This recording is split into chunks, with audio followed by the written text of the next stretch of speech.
and activities. And then the quality of the whole association will be diminished. We saw this happen in ISKCON. So many devotees came, and there was no process to make sure that they were qualified. Srila Prabhupada wanted to have the university, just like we're constructing an online university of transcendental knowledge. Prabhupada wanted to have this university program in ISKCON, but the leaders didn't like it because they were political men. They weren't men of knowledge. They didn't understand that without good quality recruits, the whole thing would eventually become a failure. So they went for quantity instead of quality. Well, we have the opposite, the other orientation. Our goal is quality rather than quantity. We would rather have a small number of very qualified students than have a large number of less qualified students. So we're making degrees and tiers of quality.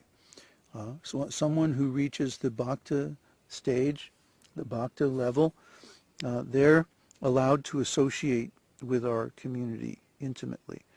But before anyone can reach a position of being in management or being involved in planning, then they have to complete a higher stage of study and a longer association with our devotees to make sure that they have the proper character. So the different levels are there. Bhakti Shastri 1, Bhakti Shastri 2, Bhakti Sarvabhauma, like that. And gradually, as someone becomes more qualified, they can accept initiations from the spiritual master. But we have to make sure that they're not going to fall down. We have to make sure that their understanding of devotional principles and processes is accurate. We have to make sure that their practice is good quality and that they're a good person, too. We don't want to admit people who may have some ulterior motive for being part of our association. So we screen them very carefully.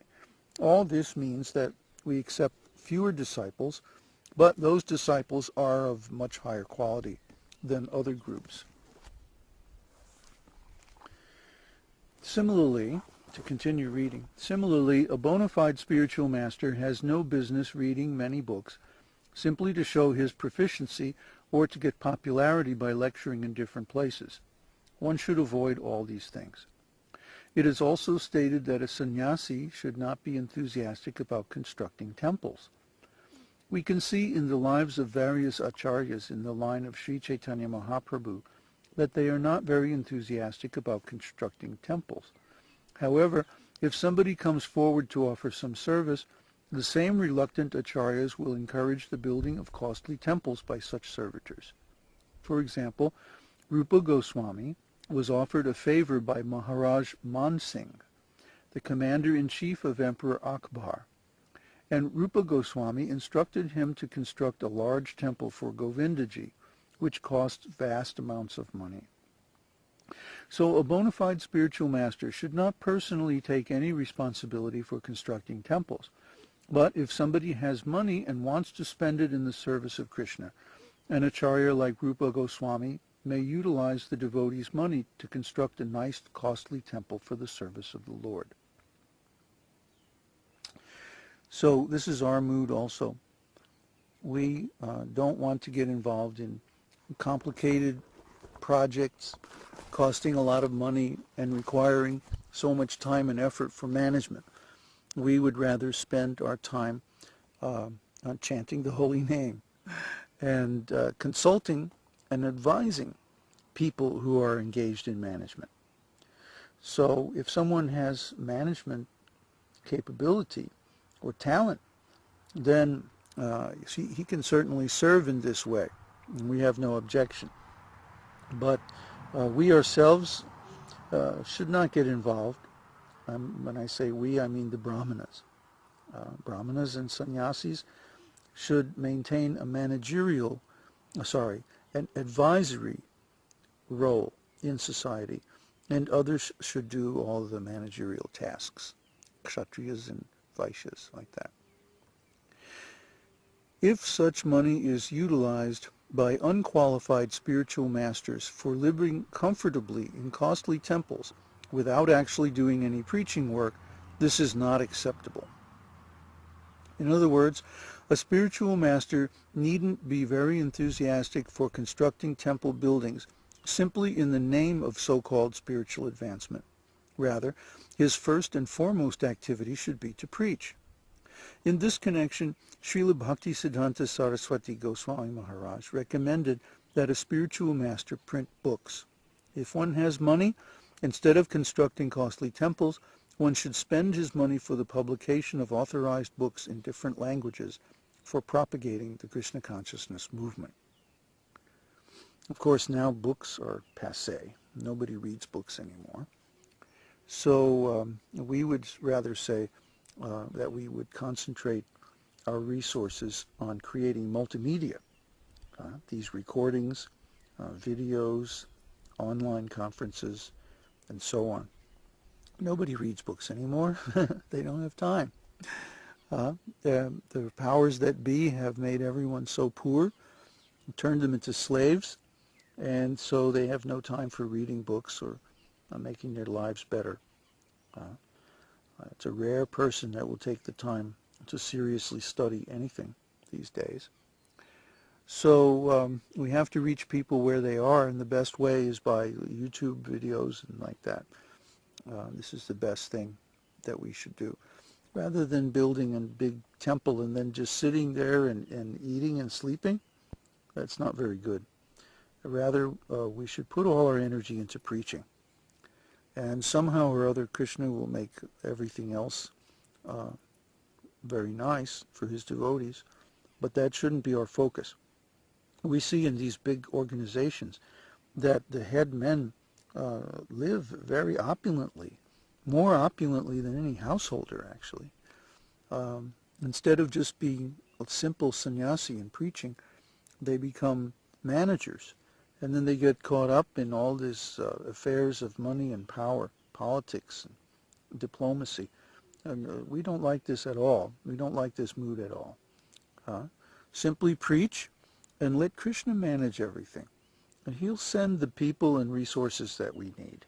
We have faith in this because we've been living like this now since about 2001, 2002. And it's working out very nicely. So there's really no problem as long as we're preaching.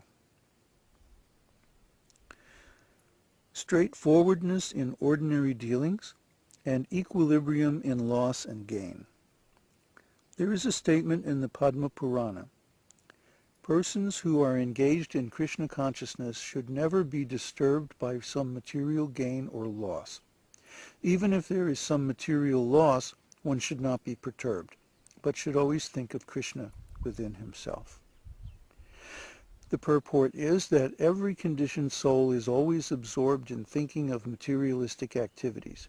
He has to free himself from such thoughts and transfer himself completely to Krishna consciousness. As we have already explained, the basic principle of Krishna consciousness is to always think of Krishna. One should not be disturbed in material loss, but rather should concentrate his mind upon the lotus feet of the Lord. A devotee should not be subjected to lamentation or illusion. There is a following statement in the Padma Purana. Within the heart of a person who is overpowered by lamentation or anger, there is no possibility of Krishna being manifested.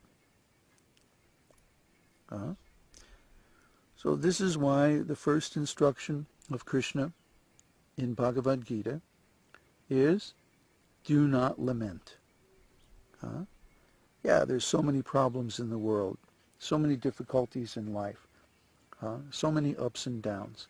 But whatever happens, don't lament. Why? It's a complete waste of time and energy. Don't lament, don't be angry, don't desire, don't cling to material things, because all these things are going to be vanquished. It's all going to go away. So don't get attached to it. It's just temporary, and before long you're going to lose it. So Just be in this world and be attached to performing your duty in Krishna consciousness. That will lead to equilibrium in both gain and loss. Got some migrating birds here. The demigods. One should not neglect to offer due respect to the demigods. One may not be a devotee of the demigods, but that does not mean that he should be disrespectful towards them. For example, a Vaishnava is not a devotee of Lord Shiva or Lord Brahma, but he is duty-bound to offer all respect to such highly positioned demigods. According to Vaishnava philosophy, one should offer respect even to an ant. So then, what is there to speak of such exalted persons as Lord Shiva and Lord Brahma?